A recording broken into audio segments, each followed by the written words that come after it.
नमस्कार, मैं हूं वीरेश सिंह। आईटीआई के टॉक शो में आपका स्वागत है। दर्द, दबाव, डिजिटल निगरानी, एमपी के आईटीआई में सार्थक ऐप से नई हलचल मच गई है साहब। तो मध्य प्रदेश के आईटीआई संस्थान में अब उपस्थिति की घड़ी टिक टिक नहीं चलेगी, मोबाइल की स्क्रीन बोलेगी कि कौन सा लड़का कितनी देर तक पढ़ाई किया है या मास्टर साहब किस बैच में कब आकर के कितने बजे पढ़ाएं। जी साहब, तो कौशल विकास संचालनालय ने जिले जिले में सार्थक ऐप आधारित उपस्थिति अनिवार्य कर दी है और अब सरकारी निजी दोनों आईटीआई की हर गतिविधि पर रियल टाइम निगरानी शुरू होने जा रही है। क्या साहब कि दिनांक 11/12/2025 को जारी आदेश में साफ साफ कहा गया है कि सरकारी और निजी आईटीआई के अधिकारी, कर्मचारी और वहां पर प्रशिक्षण ले रहे प्रशिक्षणार्थी सभी दैनिक उपस्थिति अब सार्थक ऐप वेब एप्लीकेशन से ही होगा। इस डेटा के आधार पर छात्रों की फीस प्रतिपूर्ति मतलब स्कॉलरशिप जो गवर्नमेंट देती है कब मिलेगी, किसे मिलेगी, कितनी मिलेगी, इसका पूरा फैसला अब डिजिटल उपस्थिति पर निर्भर करेगा। निजी आईटीआई पर सख्त निगरानी भी रखी जाएगी। अब किसी प्राइवेट आईटीआई में कितने छात्र हैं, कितने फेक एडमिशन हैं, टीचिंग स्टाफ आता है या नहीं आता है, सब कुछ मोबाइल स्क्रीन से लाइव मॉनिटरिंग होगा।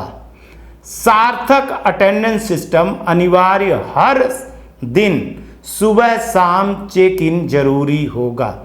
आदेश के मुताबिक सुबह शाम की उपस्थिति अब टीएल बैंक में भेजी जाने वाली उपस्थिति की आवश्यकता समाप्त हो जाएगी।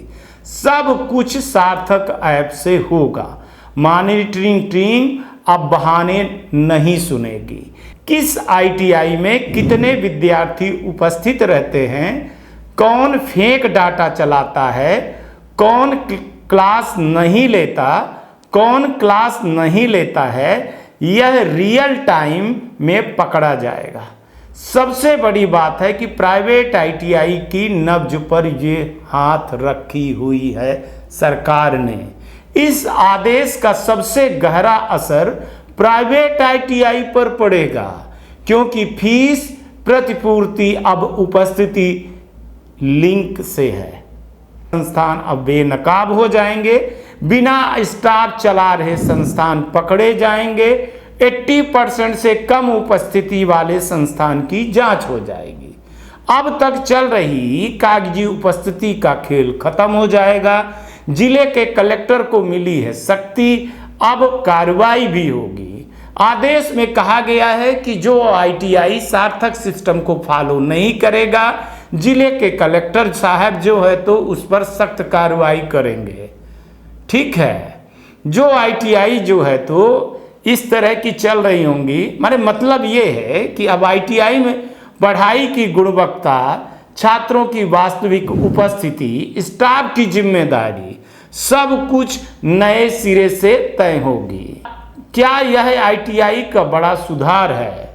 बहुत हद तक तो हाँ कहा जा सकता है क्योंकि इस सिस्टम से फेक एडमिशन बंद हो जाएंगे, छात्र नियमित आएंगे, टीचर की जवाबदेही बनेगी, सरकार को रियल टाइम का डेटा मिल जाएगा और फीस प्रतिपूर्ति में पारदर्शिता भी आएगी।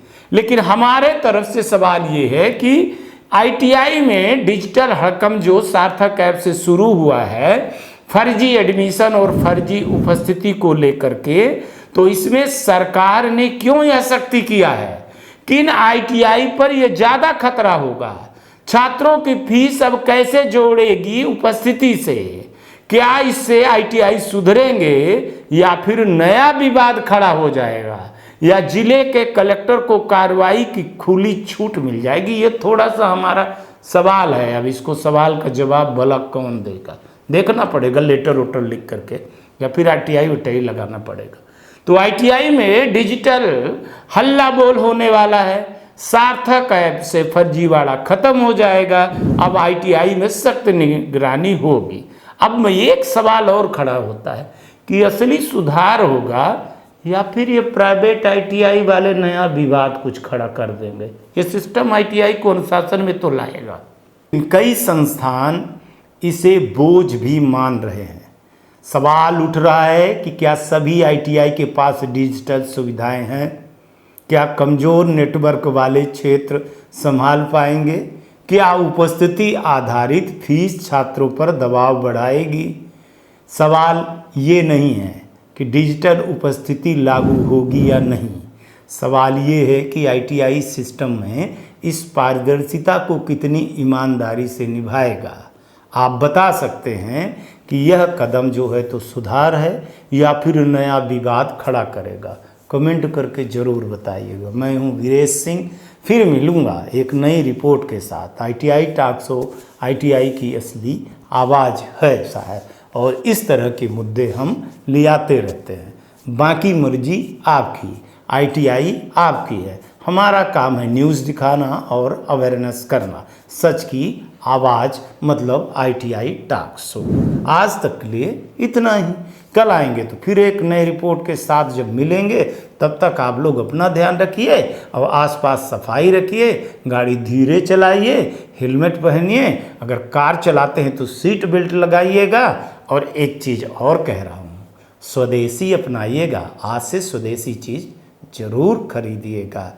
बाकी मर्जी ना आपकी। खुश रहिएगा साहब, क्योंकि ज़िंदगी दोबारा नहीं मिलती है। नमस्कार, जय हिंद, जय भारत।